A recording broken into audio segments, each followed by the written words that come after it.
What is going on, guys? It's the Min-Maxer Overlord, and today I bring you the remastered review of the Dominion Overlord. If you don't know what it is the first class I ever did on this website, and it is also the first video I ever did on this channel. So why am I doing it today?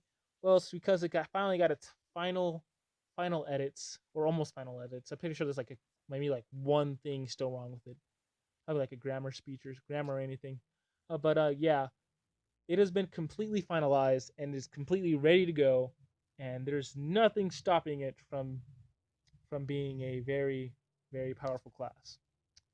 Now, I would go into the differences, but that's a bit boring. I'm gonna just scroll down along the way. You can pause whenever you want, and you can read for yourself, or even go on this website and read it for yourself. And I'm just gonna show you some of the. I'm gonna teach you how to play this class. Like how, like if you were the Dominion Overlord and you were like sitting down with your DM or a couple of your friends, what is your role inside the world? So yeah, let's start. So as a Dominion Overlord, of course you want dominion over all things, and you also want to slay the gods because of a tragedy that happened in your past. Now, don't go ticking off the gods at first light. That is something you never want to do, especially at first level. Because, I mean, you're not strong enough yet. At 20th level, maybe you can probably have enough power to probably hold your own against one of the gods. And that's a big maybe. But yeah, don't go ticking off the god just yet. So the gauntlet um that you wield, it's it's now a sentient item. It's sentient. It has a brain of its own, and it talks Draconic to you, and it also keeps you on your right track. So whenever you get distracted by something, the gauntlet will always bring you back. Um, and one of the best features, I'm just gonna well, quickly but slowly scroll to it. It is Dominion over the weak. Now, why Dominion over the weak? Because if you read it closely, if you compare it to Dominion of the Strong, it's not very a good feature. But when you really read into it, it is more. It's the most powerful feature you have. So let me just quickly read this. At ninth level, the path of hate and domination has led you to take control of the feeble and weak creatures of the land, allowing them to work for you. As an action, in 10 hate points, you touch a creature whose CR is no higher than half your hit dice plus half your charisma modifier, rounded down. The creature must make a wisdom saving throw or submit to your will by you for 12 hours, after which they make another saving throw. If they fail the saving throw 3 times, they are permanently under your control. Constructs are permanently under your will, and you deal 1d6 of additional damage to creatures with d6 hit die or lower. So now after reading that, you're probably saying, "Oh, that's pretty cool for a 9th level character." And when you compare it to a 17th level character, as the meaning of a strong suggests, it's like not even nothing. Like you'd rather have Dominion of the Strong than Dominion over the Weak. Now, why is it stronger than Dominion of the Strong? Isn't that kind of weird? Well, because in Dominion of the Strong, let me quickly go to it. There is a maximum of how many creatures you can have under your control. It says right here you can only have 2 creatures.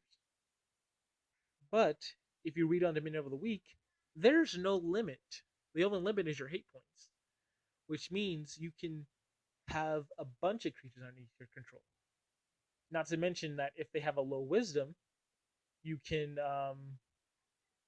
keep having these creatures. So maybe go to a small village and then slowly but surely take them underneath your control. Maybe like once a day, you would have a creature submit to your will. Not to mention that constructs. Now, constructs in my like I haven't met a construct who had a very high wisdom. So you can go to like a wizard who made a very powerful construct and he's trying to destroy you with it, and then you touch that construct and it's now underneath your control forever. So that is it's one of the best features that you have for like in combat and out of combat. Um, the second strongest would be Overlord Supreme, or you get to knock off a lot of magical damage. So fireballs, ice, ice spells, whatever spell it may be. If it does damage to you, you can probably knock it off with these. Um, yeah. So damaging spells are pretty much not to you. Um, other than that, that's all Overlord Supreme does. Well, Dominion of Strong, yeah, you can have stronger creatures underneath your control, but yeah, but over Dominion of the Weak, you can have a bunch of weak creatures that are that you can make strong. Imagine a wormling. Take a wormling for example. Maybe like a red dragon wormling. You, it's now underneath your control, and now all you have to do is just wait. Maybe wait for a couple. I don't know how fast dragons grow. I know they grow fast, but wait maybe a couple years, and that wormling has now become a young dragon, and then an adult dragon, and then an ancient dragon probably. Maybe there's a spell of aging where you can age one of your age something many years, and now you have a free dragon under your control, because since it was under your control when it was still weak, it's now under your control even when it's older, even though it became stronger permanently, I might add. So yeah, Dominion of the Weak is one of your strongest features. Don't overuse this feature because the DM will get mad at you. I know the DM got mad at me whenever I was when I test played this class. Um, he got mad at me for numerous reasons because I kept going to villages and then submitting under I kept taking nobles underneath my will, and then I had like unlimited money because they were, I told them what to do and they did it. But yeah, um, where am I going? Yeah, just gonna keep on going through. So yeah, how to play this class. Um, don't overuse your hate points. Make sure you um, I want to say rush to ninth level, but if you once you reach ninth level and get this feature, don't overuse it, but make sure you use it for very good reasons. Maybe you can even progress the storyline like this by having telling asking for information out of one of your subjects. Um, yeah, so that's basically the class. For the subclasses, the archetypes, they're mostly versatile. They're not really. Hold on. Okay. They're not really set for every campaign. So say you're doing an underwater campaign, or maybe even a pirate campaign where you're always on the seas. You would want to choose Dominion over the sea, or maybe even Dominion over the skies for that specific type of campaign. Mostly your go-to would be Dominion over the lands and Dominion over death, because you're always on land and you're always looking to kill someone probably. And yeah, but for if you're doing a sea campaign, you probably want to use Dominion of the Sea, or maybe Dominion of the Skies if you want to stay above the above the waters. But if you're doing there's a campaign setting called Horizon, I believe, and the sea is in the skies, or the skies is the sea, where there's these floating islands and floating ships, and this comes in handy because you get to soar the skies. Even you can summon tornadoes and things like that, and the skies are basically yours because you have dominion over them, and it's pretty dope. So each dominion over an element specifically coordinates with a specific type of campaign setting.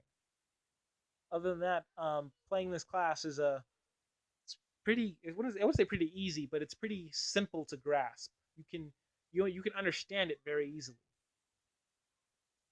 And other than that, there's like no like I can praise this class because it has gotten me out of very tough situations before, such as fighting a Tarask. That was that was mostly luck and just ingenuity. I mean, my first thought was just go up there and start whacking it with my great axe and great sword, but that wasn't really working, so I had to think of a different plan. But more on that in another video. Yeah, so playing this class, it's very cool, um, very interesting too, because not every day you hear someone go onto a D&D campaign and say, "I'm gonna kill some gods," or "I'm gonna take conquer all the worlds." You don't really hear that every day. Maybe you hear it from like a villain or something, but you don't hear I'm gonna kill the gods and I'm gonna take their world. You don't really hear that. You don't like it's something completely new and interesting. Well, I believe. Well, it has been fun explaining this class to you, and if you like it, give it a thumbs up and give me some suggestions on if you want to see something new and totally different. Right here on the D&D wiki, just type it into your browser, and I guarantee it's gonna pop up. It's I'm the Min Maxer Overlord, and have a good day.